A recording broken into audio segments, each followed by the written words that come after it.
A special thank you to each of our subscribers who make this channel possible. Here's today's story.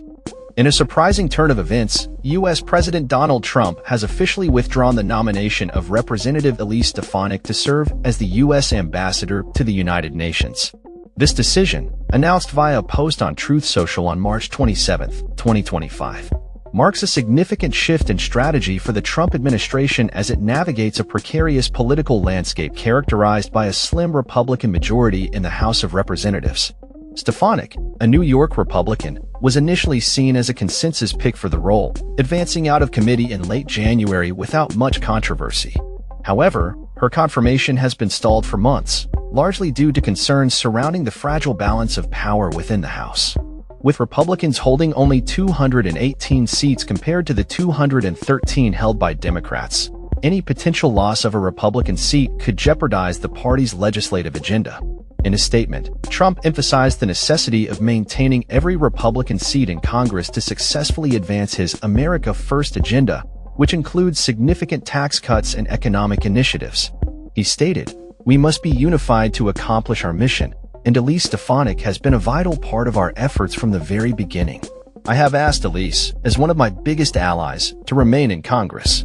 This decision comes on the heels of a recent special election in Pennsylvania that saw Democrats outperform expectations in traditionally Republican areas, raising alarms within GOP leadership about the potential implications of Stefanik's departure. The political ramifications of this withdrawal are significant, as it highlights the ongoing challenges faced by the Trump administration in securing its policy goals amidst a divided Congress. Stefanik's nomination was initially perceived as a straightforward appointment, and her withdrawal marks the fourth failed nomination from the Trump administration, following the rejections of former Representatives Matt Gaetz and David Weldon, as well as Chad Chronister for the Drug Enforcement Administration. This pattern of personnel challenges has raised questions about Trump's decision-making process and the ability of his administration to effectively navigate the complexities of governance. As the political landscape continues to evolve, the implications of this decision will likely reverberate throughout the Republican Party and beyond.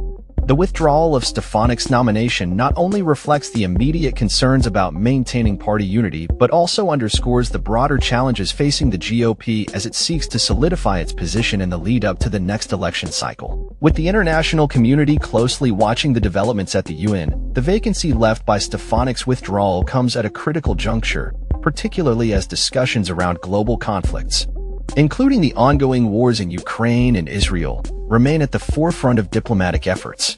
In the interim, Deputy U.S. Ambassador to the UN, Dorothy Shea, will continue to represent American interests at the international body. Though the absence of a permanent ambassador raises questions about the effectiveness of U.S. diplomacy during this tumultuous period. As the dust settles on this latest political maneuver, it remains to be seen who Trump will nominate to replace Stefanik and how this decision will impact the broader dynamics of the Republican Party as it heads into the next election.